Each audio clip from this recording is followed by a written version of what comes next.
Vigo é a cidade de España onde máis se incrementou o número de vivendas de uso turístico. Só nos últimos 4 anos se incrementou un 113%.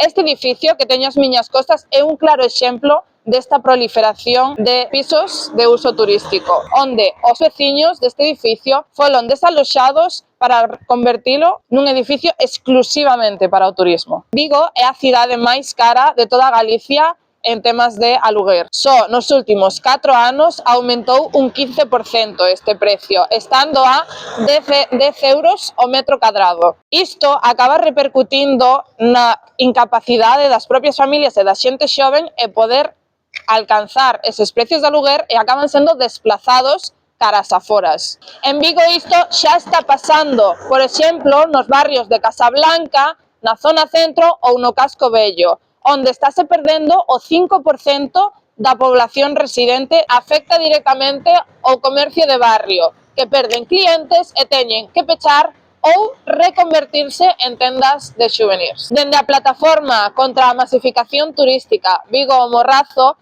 exiximos ás administracións que tomen medidas realmente eficaces para frear esta proliferación de pisos de uso turístico e que fagan medidas que realmente fagan accesible a vivenda para a xente xoven e para as familias de menos renta.